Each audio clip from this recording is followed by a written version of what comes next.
Now, second part of the hydrocarbons, alkenes. Alkenes, second part of the hydrocarbon. आज इसका लेंगे हम introduction. वैसे ऑलरेडी इसका इंट्रोडक्शन अपना हाइड्रोकार्बन के इंट्रो में हो गया था, लेकिन बहुत सारे पॉइंट रिवाइज होंगे, सब लोग जरा ध्यान से देखना है। अल्कीन का जनरल फॉर्मूला CnH2n।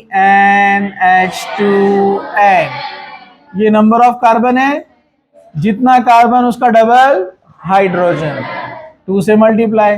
जैसे अगर C2 है तो H कितना रहेगा 4, और आप सब जानते हैं कि यहाँ मिनिमम एक पाई बॉन्ड आने वाला है, CH2 डबल बॉन्ड CH2। चलो यहां पर कुछ बेसिक इंफॉर्मेशन ले लेते हैं हम ड्रॉ करते हैं यहां पर इथीन को। किसको ड्रॉ करते हैं हम? इथीन, जिसका कॉमन नेम है इथिलीन। कॉमन नेम क्या है इसका?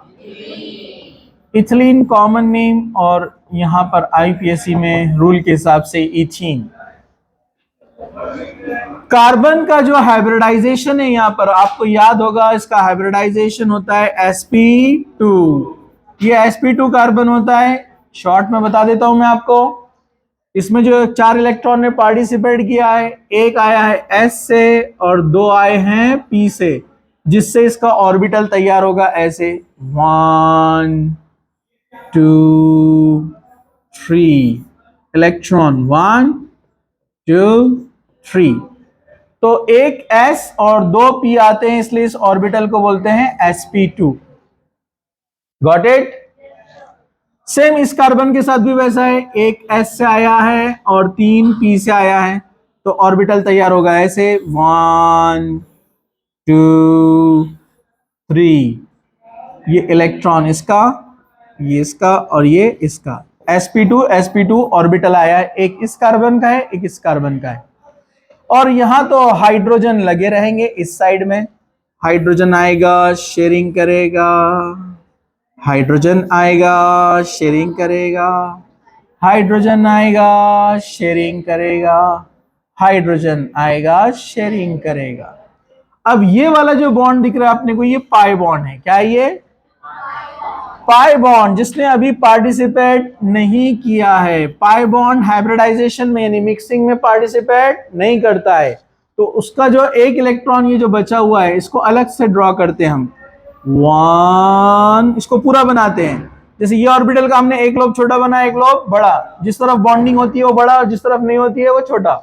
लेकिन ये पाई बॉन्ड वाला ऑर्बिटल पूरा बनाते हैं हम, ड्रॉ करते हैं। इसका वाला भी है, क्योंकि कार्बन के पास 4 इलेक्ट्रॉन होते हैं, जिसमें से 3 ने पार्टिसिपेट किया था, 1 2 3 हाइब्रिडाइजेशन में, मिक्सिंग में। एक नहीं आया था ना, ये इसका इलेक्ट्रॉन और ये इसका इलेक्ट्रॉन, ये साइड वाइज ओवरलैप करते हैं। क्या करते हैं ये? Side wise overlap. बताया ना, ये वाले ब्लू वाले ऑर्बिटल दिख रहे हैं आपके, डायरेक्ट ओवरलैप है। जो डायरेक्ट ओवरलैप से बनता है उसको हम क्या बोलते हैं? Sigma bond. ये वाला सिग्मा बॉन्ड। और ये साइड वाइज जो ओवरलैप करता है उसको हम क्या बोलते हैं? ये पाई बॉन्ड होता है। ये ऐसे ओवरलैप होता है, लेकिन हम बता नहीं सकते ड्राइंग में कि ये ऐसे कैसे आएगा, तो इसलिए उसको दूर बताते हैं और डैश लाइन से बताते हैं। तो एक पाई बॉन्ड, एक सिग्मा बॉन्ड, और इधर वाले तो पूरे कौन रहेंगे? Sigma, sigma bond, sigma bond, sigma bond, sigma bond. समझा आपको? sp2 हाइब्रिडाइजेशन रहता है। चलो हम आगे बढ़ते हैं। जैसे मैंने आपको बताया था कि जब कार्बन कार्बन सिंगल बॉन्ड आते हैं तो वहां पर बॉन्ड डिस्टेंस कितना होता है? 154 पिकोमीटर, याद है? और साइज कम होता है डबल बॉन्ड का। डबल बॉन्ड जो है वो साइज में क्या होता है? लेंथ में कम, 134 पिकोमीटर। और ट्रिपल बॉन्ड क्या होता है? और छोटा रहेगा, 120 पिकोमीटर। याद है आपको? तो this is about bond length, यानी bond distance. Bond length order ऐसे रहेगा।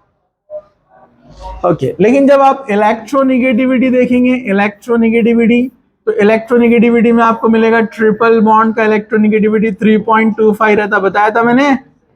और जो डबल बॉन्ड रहता है उसका इलेक्ट्रोनिगेटिविटी 3 होता है, और जो सिंगल बॉन्ड होता है उसका 2.5। जो नॉर्मल कार्बन का इलेक्ट्रोनिगेटिविटी 2.5 5 होता है। नेगेटिविटी इसकी ज्यादा रहेगी सबसे, ठीक है। इसको हम अल्काइन में और डिस्कस करेंगे। अगर आपने स्ट्रेंथ देखा तो डेफिनेटली ज्यादा स्ट्रॉन्ग बॉन्ड कौन रहेगा, जो ट्रिपल है। ट्रिपल बॉन्ड का स्ट्रेंथ ज्यादा रहेगा ना डबल बॉन्ड के कंपैरिजन में, तो स्ट्रेंथ का ऑर्डर इस तरह से रहेगा। और रहा सवाल इसके एंगल का, तो आप इसका एंगल निकालेंगे तो अपने को कितना मिलेगा, 120 डिग्री। क्यों, डबल बॉन्ड को एक कंसिडर करते हैं ना। अरे डबल बॉन्ड को केमिकल बॉन्डिंग में पढ़ा ना हमने, डबल बॉन्ड को हम क्या कंसिडर करते हैं, सुपर पेयर। क्या बोलते हैं उसको, तो ये सुपर पेयर इधर एक आ गया, इधर वाला एक बॉन्ड, ये एक पेयर, इधर वाला एक बॉन्ड, ये एक पेयर। और जहां पर 3 कॉर्नर रहते हैं हम उसको क्या बोलते हैं, 120 एंगल ट्राइगोनल प्लेनर। याद आया, तो ये ट्राइगोनल प्लेनर होता है, समझा। Okay, pi bond is a weak bond, pi bond is a, तो ये जो पाई बॉन्ड होता है ये वीक बॉन्ड होता है और ये इजीली ब्रेक होता है। ये इजीली ब्रेक हो सकता है क्योंकि वीक बॉन्ड है, इसलिए इस पे आसानी से होती है एडिशन रिएक्शन। फॉर एग्जांपल हम इस पर X2 ऐड कर रहे हैं तो ये एक X इधर आएगा, ये एक X इधर आएगा, तो यहां पर क्या होगा, आसानी से पाई बॉन्ड ब्रेक हो जाएगा और जो X आया है वो उसके ऊपर आकर बॉन्ड फॉर्म कर देगा। तो जब भी एडिशन रिएक्शन होती है तो 2 नए सिग्मा बॉन्ड बनते हैं और एक पाई बॉन्ड क्या हो जाता है, ब्रेक। एक पाई बॉन्ड ब्रेक होता है, 2 नए सिग्मा बॉन्ड बनते हैं। मतलब ये प्रेफर करता है एडिशन रिएक्शन को। कौन सी रिएक्शन, एडिशन रिएक्शन में। और एडिशन रिएक्शन में भी ये प्रेफर करता है मेनली कौन सी रिएक्शन, इलेक्ट्रोफिलिक एडिशन रिएक्शन। क्यों electrophilic addition reaction, positive electromeric effect पढ़ाते टाइम मैंने आपको बताया था, यूजुअली जनरली सेम एटम के बीच में मल्टीपल बॉन्ड आए तो पहले अटैक कौन करता है, इलेक्ट्रोफाइल, क्योंकि वहां होता है पॉजिटिव इलेक्ट्रोमेरिक इफेक्ट। याद है, याद नहीं तो जाकर देखो, पॉजिटिव इलेक्ट्रोमेरिक इफेक्ट होगा यहां पर।